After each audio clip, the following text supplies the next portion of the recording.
हाय, movie explained इन हिंदी में आपका स्वागत है। आज मैं एग्जिट शीर्षक वाली एक दक्षिण कोरियाई आपदा एक्शन कॉमेडी फिल्म के बारे में बताने जा रहा हूँ, जो वर्ष 2019 में रिलीज हुई थी। फिल्म ली योंग नाम के एक व्यक्ति के साथ शुरू होती है। वो अपने शुरुआती 30 के दशक में है, जो अभी भी अपने माता पिता के साथ रहता है। अपने कॉलेज के दिनों में वो पर्वतारोही समूह के नेता थे और उन्होंने कई प्रतियोगिताओं में स्वर्ण पदक जीता था। हालांकि अब इस योग्यता के साथ नौकरी पाना एक चुनौती बन गया है।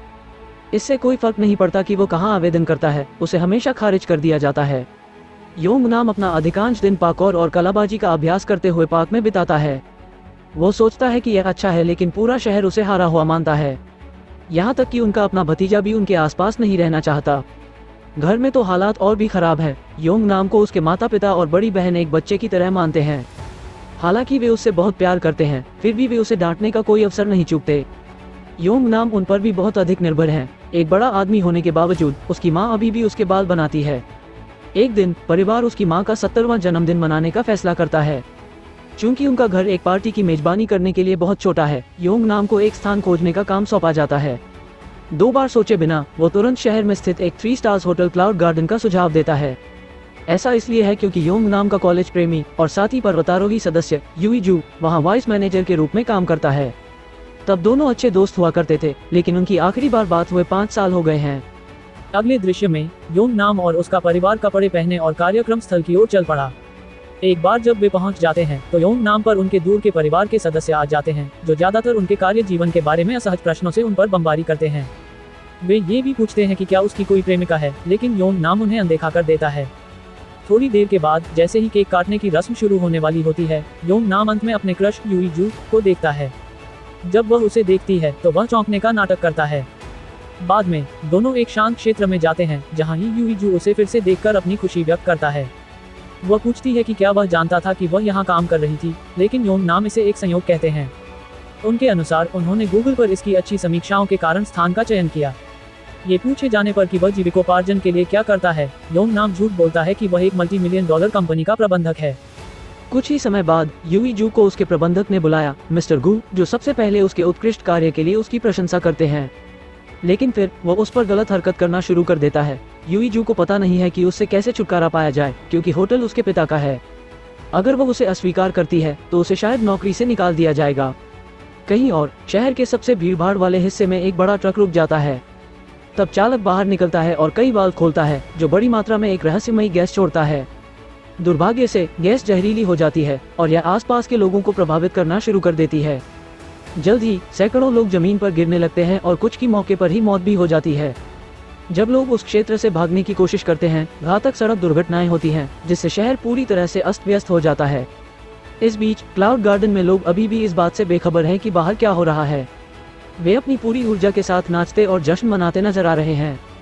अचानक पास की एक दुर्घटना ने एक कांच के सिलेंडर को अंदर फेंक देता है, जो योंग और अन्य लोगों को चौंका देता है।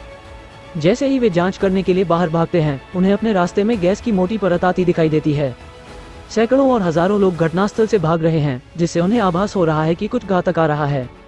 इसलिए यूईजू जल्दी से सभी को होटल के अंदर ले जाता है।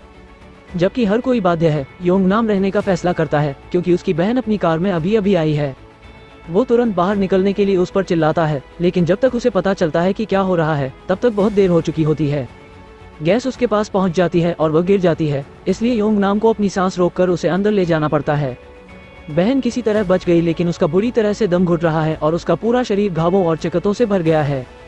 परिवार के कुछ सदस्य एम्बुलेंस के लिए कॉल करने की कोशिश करते हैं, लेकिन उन्हें बताया जाता है कि इस समय केवल हेलीकॉप्टर काम कर रहे हैं। जबकि हर कोई दहशत की स्थिति में चला जाता है। योंग और यूईजू कांच की खिड़की से झांकते हैं और देखते हैं कि पूरा शहर मोटी गैस से ढका हुआ है। वे नहीं जानते कि यह क्या है या ये कहां से आया है, लेकिन वे जो जानते हैं वो ये है कि गैस बढ़ रही है, इसलिए उन्हें उतनी ही तेजी से ऊंचाई तक पहुंचना है जितना वे कर सकते हैं। योंग तुरंत दूसरों के पास जाता है और उन्हें सूचित करता है कि उन्हें छत पर पहुंचना है। फिर वे उसकी घायल बहन के लिए अस्थायी स्ट्रेचर बनाते हैं और उसे ऊपर ले जाते हैं। दुर्भाग्य से जब वे पहुंचते हैं तो उन्हें पता चलता है कि दरवाजा बंद है। इसकी एकमात्र चाबी भूतल पर स्थित स्वागत कक्ष में रखी गई है, लेकिन चूंकि वो तल पहले से ही जहरीली गैस से ढका हुआ है, इसलिए उन्हें दूसरा रास्ता खोजना होगा। कुछ ही समय बाद यूईजू, मैनेजर गू और कुछ अन्य अपने नीचे के तल पर आपूर्ति के लिए सफाई करते हैं। वहाँ टीवी चल रहा है और एक न्यूज चैनल रहस्यमय गैस के बारे में रिपोर्ट कर रहा है। जबकि इसका कारण अभी भी अज्ञात है। इसके संपर्क में आने से बचने के लिए सावधानियां हैं। रिपोर्टर का कहना है कि कोई गैस मास्क का उपयोग कर सकता है जो धीरे धीरे सांस लेने पर उन्हें लगभग 15 मिनट की प्रतिरक्षा प्रदान करेगा। फफोले और चकत्ते से बचने के लिए पूरे शरीर को ढकना भी आवश्यक है। थोड़ी देर बाद 3 गैस मास्क मिलते हैं और प्रबंधक गू चाहता है कि कोई इसका उपयोग करे और नीचे से चाबी प्राप्त करे। हालांकि कोई भी अपनी जान जोखिम में नहीं डालना चाहता। इसलिए जैसे जैसे समय बीतता जा रहा है, योंग नाम दूसरी योजना के बारे में सोचते हैं। वो सीखता है कि छत का दरवाजा दूसरी तरफ से खोला जा सकता है। क्योंकि योंग नाम एथलेटिक्स और चढ़ाई में बेहद प्रतिभाशाली है, इसलिए वो ये सब जोखिम उठाने का फैसला करता है। अगले दृश्य में वो वस्तुओं को फेंककर एक कांच के पैनल को तोड़ देता है। फिर वह अपने चारों ओर एक सुरक्षा रस्सी बांधता है और विश्वास की छलांग लगाता है, उसके परिवार द्वारा ऐसा न करने की विनती करने के बावजूद। सौभाग्य से योंग नाम एक किनारे को पकड़ने में कामयाब हो जाता है और विपरीत इमारत तक पहुंच जाता है। उसके दृढ़ निश्चय को देखकर यूई जू ने उस पर कुछ चाक पाउडर और एक कार्बिनर फेंका ताकि वो और आसानी से चल सके। जल्द ही योंग नाम खुद फारस के राजकुमार की तरह एक छत से दूसरी छत पर कूदना शुरू कर देता है। इस दौरान उसका चचेरा भाई उसे अपने फोन पर लाइव स्ट्रीम करता है ताकि उसका परिवार देख सके कि क्या हो रहा है। इस बीच योंग नाम एक ऐसे स्थान पर पहुंच जाता है जहां वो अगली कगार पर नहीं पहुंच सकता। ऐसा इसलिए है क्योंकि उसके चारों ओर की रस्सी उसे वापस पकड़े हुए है। इसलिए वो रस्सी को खोल देता है, जिसका अर्थ है कि वो अब अपने दम पर है। अगर वो फिसल गया तो उसकी मौत निश्चित है। विकट परिस्थितियों के बावजूद योंग नाम धीरे धीरे चल जाता है।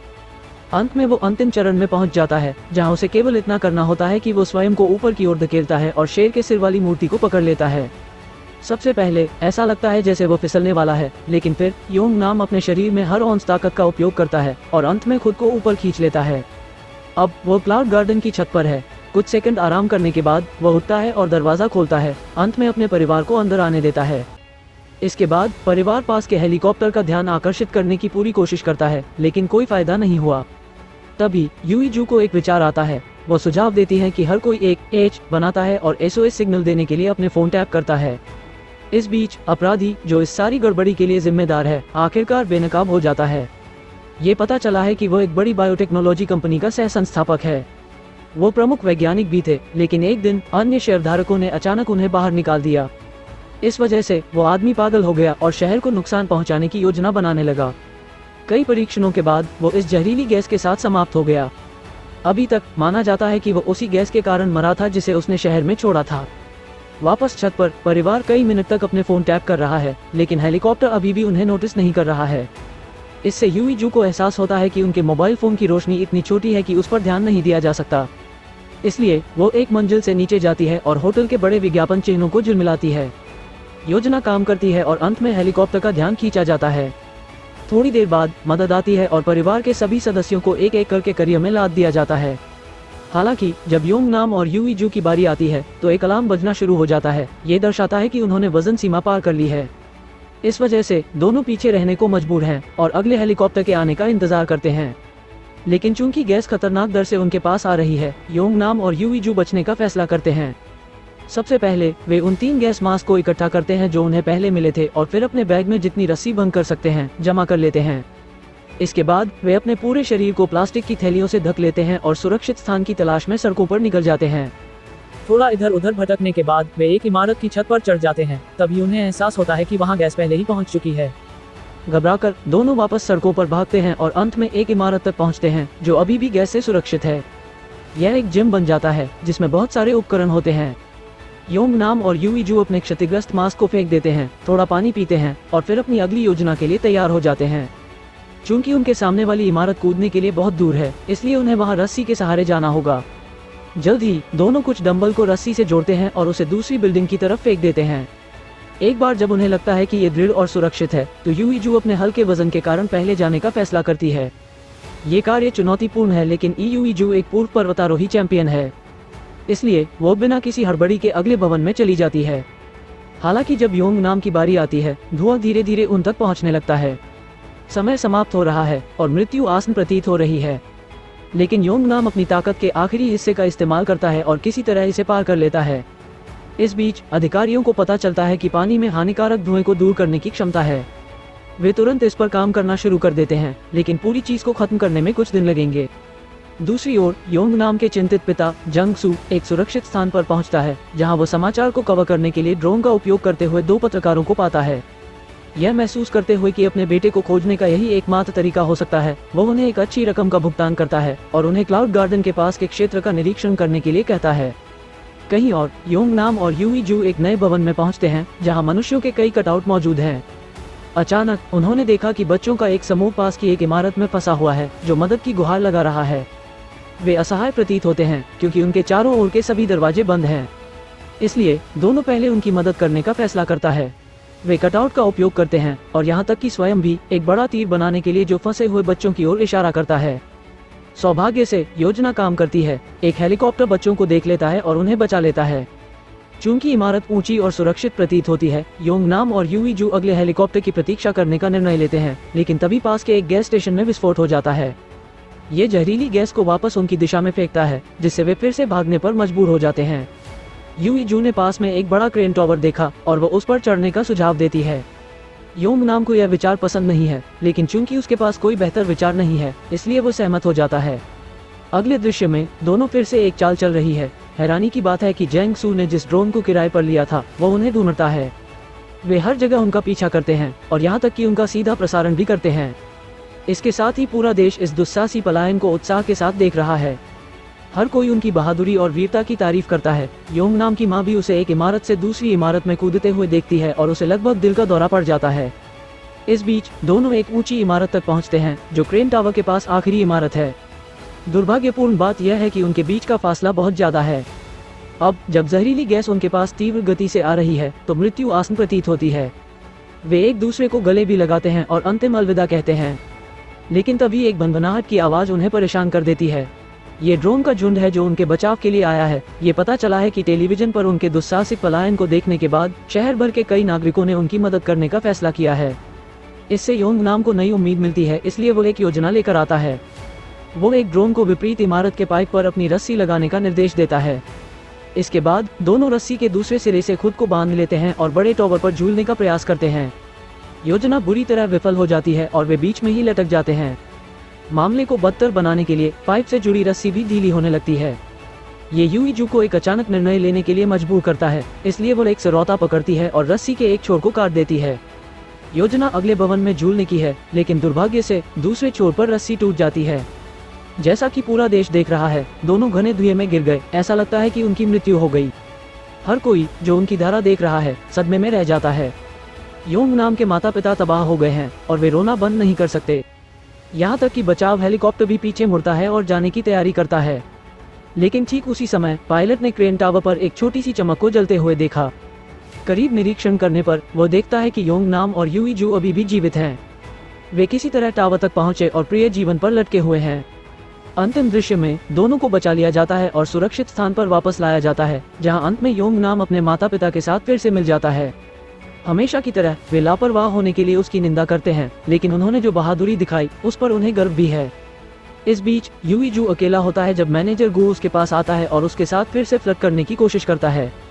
इस बार वो उसके चेहरे पर जोरदार मुक्का मारकर उसे सबक सिखाती है। अंतिम दृश्य में योंग नाम यूई जू के पास जाता है और उसे कर्बिनल लौटाता है, लेकिन वो जोर देकर कहती है कि अगली बार मिलने पर वो उसे दे दे। योंग नाम बस मुस्कुराता है जब उसे पता चलता है कि वह उसमें दिलचस्पी ले रही है। फिल्म समाप्त होते होते प्रकृति भारी बारिश से शहर को ठीक करने में मदद करती है। मूवी एग्जिट का यही मेरा एक्सप्लेनेशन है। तो आप लोगों ने फिल्म के बारे में क्या सोचा, नीचे कमेंट्स में लिखें। इस तरह के और वीडियो के लिए चैनल को सब्सक्राइब करें, नोटिफिकेशन ऑन करें और चैनल की मदद के लिए लाइक करें। देखने के लिए धन्यवाद।